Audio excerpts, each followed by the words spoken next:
કે બારોટ કીધું એટલે બધા ઘણી વખત ગુજરાતમાં મિસઅન્ડરસ્ટેન્ડિંગ થાય કે બારોટ શેમ આવે લે ઘણા બધા તો ઠાકોર છીએ કે નહીં એના પર શંકા જાગે પણ ઉત્તર ગુજરાતમાં જેમ આપણે વિક્રમભાઈ ઝાલા મકવાણા છે અને બધા ઠાકોરોની ઝાલા મકવાણા ચૌહાણ પરમાર સોલંકી ડાભી રાઠોડ અટક છે એ પૈકીમાંથી મારી અટક બારડ પરમાર અને હું એ ઠાકોર જ છું અને મારે કોઈના સર્ટિફિકેટ લેવાના નહીં।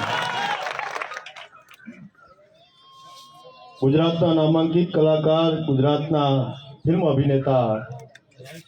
આપણા લોક લાડીલા મુરબ્બી શ્રી વિક્રમભાઈ ઠાકોર એમના સન્માન અને સ્વાભિમાન સભાની આ હુંકાર સભાની અંદર ઉપસ્થિત મંચસ્થ સંતો મહંતો આદરણીય કરણી સેનાના રાષ્ટ્રીય અધ્યક્ષ શ્રી રાજશેખર બાબુ,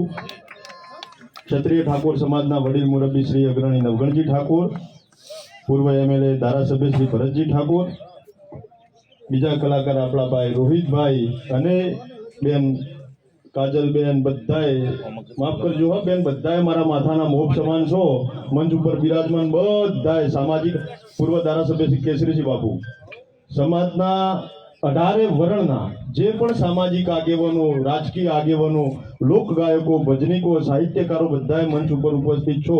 એ બધાએ મારા માટે સન્માનીય છો, આદરણીય છે। બધાના ચરણમાં વડીલ હોય એમના ચરણમાં વંદન સાથે અને સમવડિયા હોય એમને અભિનંદન સાથે આજની આ સ્વાભિમાન સભામાં બધાને આવકારું। ભાષણ નહીં કરું, આપણા બધાએ આગેવાનોએ પોતાના સ્તરથી જે પક્ષ મૂકવાનો થતો હોય એ બધાએ મૂક્યો જ છે, પણ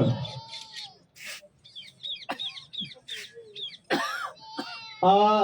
માત્ર વિધાનસભામાં ગૃહની ચાલતી કામગીરી એની કામગીરી નિહાળવા માટે રાજ્ય સરકાર દ્વારા એક ડેલિગેશનને આમંત્રિત કરવામાં આવે અને આમંત્રિતમાં ગુજરાતના ખ્યાતનામ સુપ્રસિદ્ધ લોક ગાયકો જેમને ગુજરાતની આ ઇન્ડસ્ટ્રીને પણ અખૂટ આપ્યું છે, જેને સાહિત્ય જગતની અંદર સંગીત ક્ષેત્રે પોતાનું મહત્વનું યોગદાન આપ્યું છે, એવા ગુજરાતના નામાંકિત કલાકારોને આમંત્રિત કરે છે। આ પગલાને હું હૃદયપૂર્વક આવકારું છું, વધાવું છું। એમાં રાષ્ટ્રપતિના હાથે સન્માનિત થયેલા આદરણીય ભીખુદાન ગઢવી હોય, પદ્મશ્રીથી સન્માનિત છે સાહેબ,